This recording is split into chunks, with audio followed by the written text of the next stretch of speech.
দুদকের তলবের আগেই দেশ ছাড়ার সাবেক আইজিপি বেনজিরের ভাগ্যে কি অপেক্ষা করছে? আত্মপক্ষ সমর্থনের সুযোগ না নিয়ে কি একসময়ের দুর্দান্ত প্রভাবশালী পুলিশের এই কর্মকর্তা নিজের বিপদ বাড়াবেন? বিশেষজ্ঞরা বলছেন, জিজ্ঞাসাবাদে হাজির না হলে তার বিরুদ্ধে দুদকের মামলা বা পরবর্তী আইনি পদক্ষেপে বাধা থাকবে না। শাস্তি হতে পারে সর্বোচ্চ 10 থেকে 12 বছর। গেল 4 মে পরিবার সহ সিঙ্গাপুরের উদ্দেশ্যে দেশ ছাড়েন পুলিশের এই কর্মকর্তা। বিস্তারিত সুমন তানভীরের প্রতিবেদনে। নগদে 500 টাকা বা তার বেশি পেমেন্টে পেতে পারেন ঢাকায় জমিসহ 20 কোটি টাকার পুরস্কার।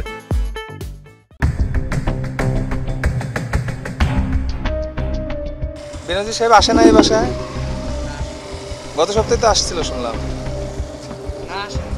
হ্যাঁ আসে না, আমি তো 2 মাস। মালিকের নামটা তো জানেন? হ্যাঁ, নাম জানি। কি নাম? সাবেক আইজিপি বেনজির আহমেদের সম্পদের অনুসন্ধান করতে গিয়ে দুদক কর্মকর্তাদের বিস্ময় বাড়ছে। 200-র অধিক দলিল জব্দের পর নতুন করে তার নামে বেনামে আরো কয়েকশো কোটি টাকার সম্পদের তথ্য মিলেছে। স্ত্রী সন্তানদের পাশাপাশি শাশুড়ি ও স্বজনদের নামেও গড়ে তুলেছেন সম্পদের পাহাড়। দুদক যদি মামলা করে আদালত ঠিক করবে। বেনজিরের দুর্নীতির ফিরিস্তি নিয়ে রাজনীতির মাঠ থেকে শুরু করে বিভিন্ন মহলে যখন আলোচনার খোরাক জোগাচ্ছে, তখন পরিবার সহ অনেকটাই আত্মগোপনে বেনজির। তথ্য বলছে, সম্পদ জব্দের আগেই পরিবার নিয়ে দেশ ছেড়েছেন তিনি। দুদকের দেওয়া চিঠি এখন পর্যন্ত পড়ে আছে তার অ্যাপার্টমেন্টের অভ্যর্থনা কক্ষেই। আজ থেকে 5 দিন আগে দিয়ে গেছে, আমরা রিসিভ করে রেখে দিছি। তারপরে আপনারা ওনার কাছে পৌঁছায় দেন নাই? ওনার ছিল না। কয় তারিখ থেকে ওনাকে দেখতেছেন আপনারা? আমি যতটুকু জানি যে সপ্তাহ 3 হয়েছে দেখিনি আমি। তার আইনজীবীদের সাথেও নেই কোনো যোগাযোগ। উনি আসলে 4 তারিখে দেশ ছাড়ছেন, সেক্ষেত্রে এখন দুদককে কিভাবে ফেস করবেন আপনারা? আমি এখনো জানি না, আমার সাথে কথা হইলে পরে জানাবো। আপনার সাথে কি কথা হয়েছে ওনার? না না। এমন অবস্থায় প্রশ্ন উঠেছে, আগামী 6 জুন দুদকের তলবে হাজির না হলে কি পদক্ষেপ নিবে সংস্থাটি? দুদকের জ্যেষ্ঠ এই আইনজীবীর মতে, মামলাসহ পরবর্তী যে কোনো আইনি পদক্ষেপ নিতে বাধা থাকবে না। আইন অনুযায়ী ওটা জারি হয়েছে, যেহেতু ওনার বাসার কেয়ারটেকার রিসিভ করেছে। এখন ওইটা দুদকে এই নোটিশটা ওনার কাছে যাইছে কিনা সেটা আমার দেখার বিষয় না। ওনাকে ছাড়াই অনুসন্ধান পর্ব শেষ হবে।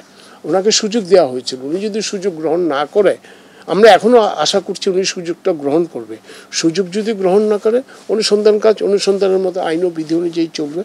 এক সময় শেষ হয়ে কমিশনের রিপোর্ট দাখিল করবে। যেহেতু ওনাকে সশরীরে হাজির হইতে বলেছে, ওনার আশাটা আমি মনে করি বাধ্যতামূলক। এর আগে সাবেক প্রধান বিচারপতি এস.কে. সিনহা, পি.কে. হালদার সহ অনেক অভিযুক্ত পলাতক দেশের বাইরে থাকায় তাদের বক্তব্য ছাড়াই মামলা করে দুদক। কাজেই বেনজিরের ক্ষেত্রেও পরবর্তী পদক্ষেপ নিতে কোনো বেগ পেতে হবে না বলে মনে করেন দুদকের সাবেক এই মহাপরিচালক। এখন তিনি যদি আত্মপক্ষ সমর্থনের জন্য হাজির না হন, যে বিস্তর প্রমাণাদি পাওয়া গেল তার বিপক্ষে আত্মপক্ষ সমর্থনের তার বক্তব্যের কিছুই নেই, সুতরাং এটা প্রতিষ্ঠিত হয়ে যাওয়ার কথা অভিযোগটা, এবং সেটা যদি হয় তাহলে মামলায় রূপান্তর হবে, অর্থাৎ একটা মামলা দায়ের করবে সরাসরি। দুদকের যেটি আছে জ্ঞাত আয় বহির্ভূত সম্পদ, সেই মামলায় 10 বছরের সাজার সর্বোচ্চ, তার সাথে তার যে সয় সম্পত্তি আছে সবগুলোই বাজেয়াপ্ত হবে, জরিমানা হবে। একইভাবে মানি লন্ডারিং আইনে 12 বছরের সাজা। 23 ও 26 মে দুদকের 2 দফা করা আবেদন আমলে নিয়ে বেনজির আহমেদ তার স্ত্রী ও সন্তানদের নামে থাকা বিভিন্ন সম্পত্তির দলিল, ঢাকার ফ্ল্যাট ও কোম্পানির শেয়ার জব্দের নির্দেশ দেন ঢাকা মেট্রোপলিটন আদালত। সুমন তানভীর, RTV, ঢাকা।